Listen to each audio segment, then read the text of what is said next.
அஸ்ஸலாமு hi friends எல்லாருக்கும். இன்றைக்கி நம்மளோட சேனலில் என்ன வீடியோ பார்க்க போகிறோம்டா, இன்றைக்கி அவ்வளோ பெரிய ரெசிபியெல்லாம் உண்டு நான் ஷேர் பண்ணல உங்களோட.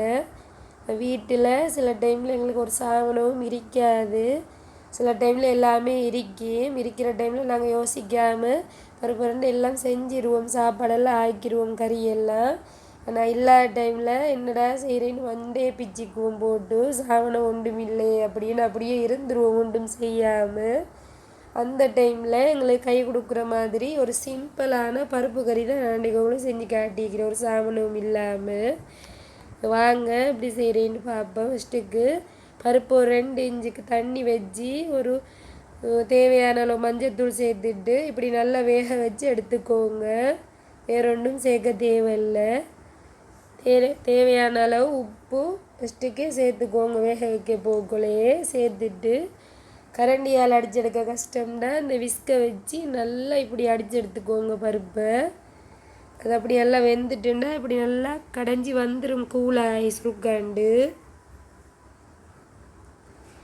நல்லா ஒரு 2-3 அடியிலே நல்லா கூலாகி கடைஞ்சி வந்துடும் பருப்பு. நல்லா அடித்து எடுத்ததுக்கு பிறகு அடுப்பில் வச்சு அடுப்பை கொஞ்சம் குறைச்சி வச்சு இப்படி அடித்து எடுத்துக்கோங்க.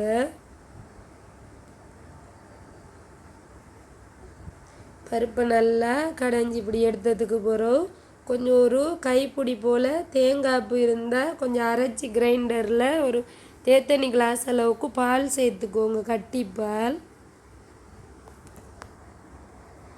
நிறைய பால் சேர்த்துட்டோம்னா பருப்பு கறி தண்ணி மாதிரி ஆகிரும். அதனால் ஒரு கிளாஸ்க்கு போல் கட்டிப்பால் சேர்த்துக்கோங்க.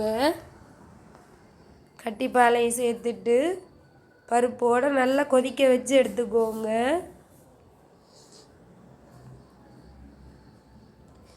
ரெண்டையும் நல்லா மிக்ஸ் பண்ணி விட்டதுக்கு பிறகு நல்லா கொதிக்க வச்சு எடுத்துக்கோங்க.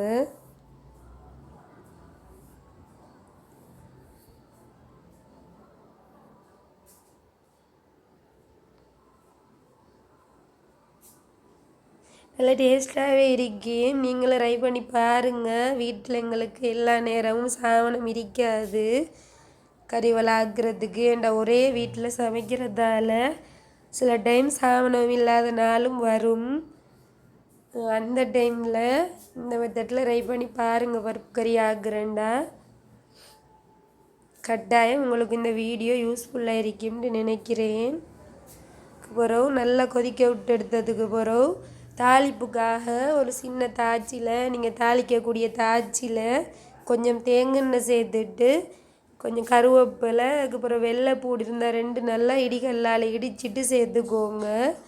அதுக்கப்புறம் ஒரு 1/2 டீஸ்பூன் போல் கொச்சிக்காத்தூள் சேர்த்துக்கோங்க. அது காரத்துக்கும் நல்லா இருக்கி அந்த பருப்பு கறியிட கொஞ்சம் நல்லா கலரும் கொடுக்கும் அதில்.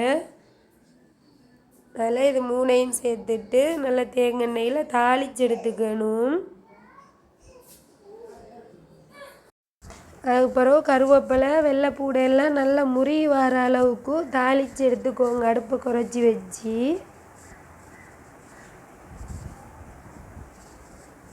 பச்சை கொச்சிக்காய் வெங்காயம் ஒரு சாவனம் வீட்டில் இருக்கல இன்றைக்கி ஆக்குறதுக்கு, அதனால தான் சிம்பிளாக இப்படி ஆக்கும் அப்படின்ட்டு யோசிச்சேன்னா அதைத்தான் உங்களோடையும் ஷேர் பண்ணிக்கோன்னு வீடியோ எடுத்திருந்தேன்.